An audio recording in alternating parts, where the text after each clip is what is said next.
Greetings and beyond the new listeners of Gennfiction Audio Theatre. Yes, I'm back.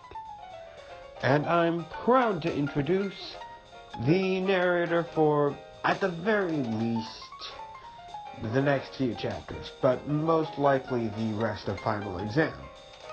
Ladies and gentlemen, from this point on, or until further notice, the narrator of Final Exam will be Makeya Royer. Please forgive the audio quality. I forgot to record this using my normal booth, so I'm doing this right before editing with my phone. So that's why I sound like I'm from a 1920s radio serial, and presumably why I'll have the visuals to match, if you're watching on YouTube. If not, then welcome back to the adventures of Shiori in Final Exam. Final Exam, an Avatar The Last Airbender fanfiction. Chapter 11. Shiori sat on a stack of 50-pound rice sacks in an out-of-the-way nook of the galley. She was most definitely not sulking, all appearances to the contrary. Just because she had been summarily dismissed by Prince Zuko as soon as they had returned to the ship like yesterday's messenger hawk did not mean she had a reason to feel bad. Alright, maybe she felt a little resentful. In her own mind, her feelings were thoroughly justified. In her own mind, her feelings were thoroughly justified. She had been the one to overhear the information General Iroh and Prince Zuko were now presumably discussing, and she assumed she would have some sort of role in whatever they had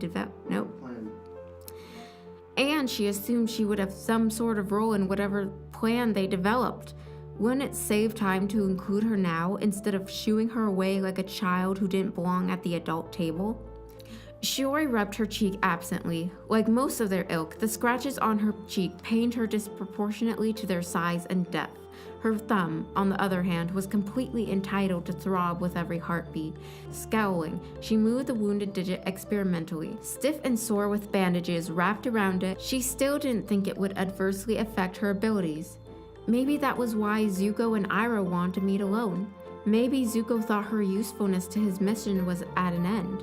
Mentally bemoaning the unfairness of it all, Shiori didn't notice the approach of the cook until it was too late.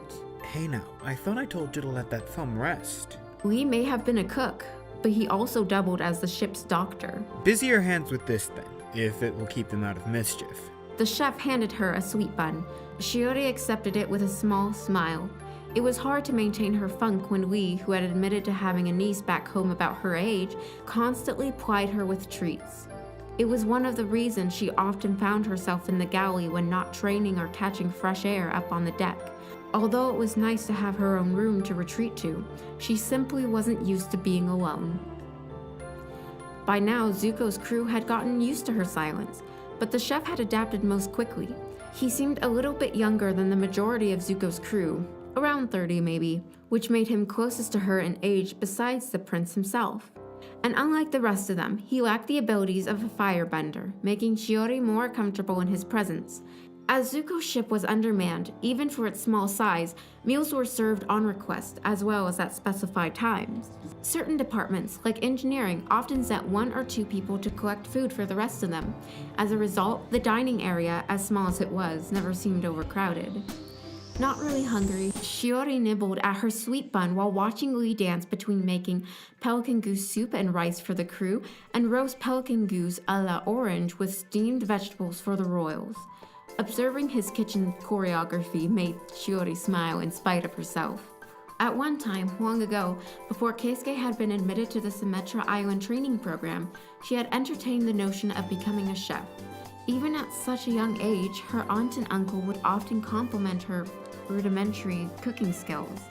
Now that she was older, Shiori understood their kindness to her. Still, while other Yuyan trainees would often return from survival training thin and gaunt, she usually lost only a couple of pounds. Shiori ducked her head as a self-deprecating smile blossomed across her face, as if one could compare the ability to catch and field dress a skunk rabbit with what Lee was accomplishing here. But she couldn't help but feel a bit of jealousy towards the man. No matter what, Lee would always have a function to serve. he'd never find himself cast aside like a weapon that isn't currently needed. She wondered if this was part of what Master Zorin had been talking about. If having the attitude of a true Yuyan meant having to divorce her interest in the events that happened around her. We're weapons, Shiori. And just like our bows, we don't care. The teen stared down at her injured thumb, brows drawn down in thought. All I'm saying is the man's an ass. An overly loud voice broke through her train of thought. Peeking out from her alcove of rice sacks, the teen spied Lieutenant G, along with the day shift helmsman and one of the firebenders who often sparred with Prince Zuko. Lieutenant G nodded a greeting to the cook before taking a seat in the dining area. I don't think anyone's denying that, Shinzu. But you might want to think before shooting your mouth off. Zhao's an admiral now, and Prince Zuko's quest won't last forever. You never know. Before the war is over, we all might end up under Zhao's command. The helmsman snored derisively, and Shinzu continued on as if Lieutenant G's quiet warning had not registered. Exactly. The man is an admiral. He is already a member of the Insider Circle. What more does he want? You'd think he'd have better things to do with his time than compete with a 16-year-old boy. Hell, the way he acts, you'd think he's the one who's been banished. The word banish seemed to hang like a pungent stink in the air, promptly filled by shushing noises from the other members of Shinzu's party. An awkward silence ensued. It's all right. The whole ship is well aware of Prince Zuko's circumstances by now. The prince and his esteemed uncle are still having a conference in the prince's chambers. I brought them tea not long ago. And you never know. Perhaps Admiral Zhao wants to capture the Avatar out of an altruistic desire to serve our country's best interests. The whole group erupted in laughter at Lee's softly spoken words. The topic of conversation shifted to the most beautiful woman they had seen during their journey. Shiori tuned them out. She stared at the half-eaten sweet bun in her hand. So it was true then. Zuko was a banished prince. In the heat of the moment, she had dismissed the pirate captain's words as nonsense. She wondered if Headmaster Zorin knew. It certainly hadn't been mentioned in her classes. Surely he must, if he and General Iroh were old friends. The information that Admiral Zhao wanted to capture the Avatar struck her as a harder blow. Perhaps lax in her knowledge of Fire Nation current events, she and every other Yuyan trainee always knew the name of the one commander they would someday serve. Up until recently, it had been Colonel Shiloh, but just before she had left Symmetra Island, it had been announced that Admiral Zhao had commandeered the squad of active duty Yuyan. Oh, that's why Prince Zuko needed a trainee. Because we only serve our teachers, and our teachers only answer to the Fire Lord. If he and Admiral Zhao are competing, then I'm sure he'd never be able to get his hands on a real Yuyan. They are rivals. The possible ramifications of that made the 14-year-old's head spin. If she successfully helped Zuko now, would it destroy her chances of becoming a true Yuyan, even if she passed the 5th-year exam? Why would Master Zorin set her up like this? At the sound of her heart-heavy sigh, Chef Lee wordlessly pressed a cup of tea in her empty hand before resuming his bustling. Too preoccupied to even give the man a grateful smile, Shiori took a small sip. She had given up on the half-eaten bun, which now tasted like ash in her mouth. If I don't serve Zuko faithfully, I fail. If I do serve and Zuko succeeds, I might not have a place to go after I graduate. Ugh, this is so unfair. What should I do? What would Keisuke do? Another horrible thought dawned on her. Zuko was a prince, heir apparent to the Fire Throne. High treason was the only crime she could think of that would warrant banishment. Did serving a traitor make her a traitor too? Maybe Master Zorin hadn't known. It took several sips of tea and deep cleansing breaths before she was able to excise her growing panic. Surely General Iroh, Dragon of the West and hero of the Fire Nation, wouldn't be here if the worst were true. And she couldn't imagine the stern but fair headmaster deliberately setting her up to fail. No, this was a test.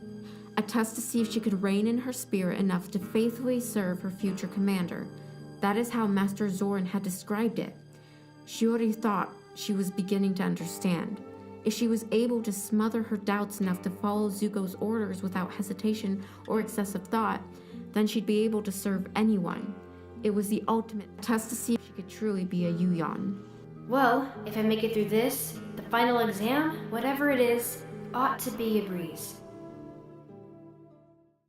Prince Zuko, having finished his faithful recitation of events on Pirate Island, sat cross-legged. He remained seated, trying to ward off the urge to fidget or pace, reminding himself firmly that a good ruler needed a calm and level head in order to react appropriately to trying situations. Across from him, his uncle was the epitome of those qualities as he mulled over Zuko's words. A giant manta ray bat, eh? That's interesting. Yes, I know this has something to do with capturing the Avatar. But what? Why would he even care? Unable to contain his pent-up energy, Prince Zuko vacated his cushion and began his familiar pacing, his casual robes fluttering around him as he walked. Iroh, used to this sort of behavior, remained seated, his golden eyes distant as he thought. Well, it is clearly a trap. Manta ray bats have long been sparse in population, even before your great-grandfather's time. Zuko ceased pacing to listen intently. His uncle rubbed his beard as he spoke.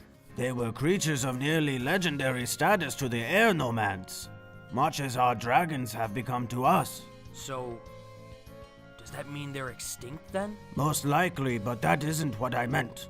The air nomads long ago gave up their attachment to the material world. Their alliance with the element of air and their bonds with the sky bison allowed them to freely roam the world. Giant manta ray bats also fly. In fact, once they reach adulthood, they rarely return to the ground.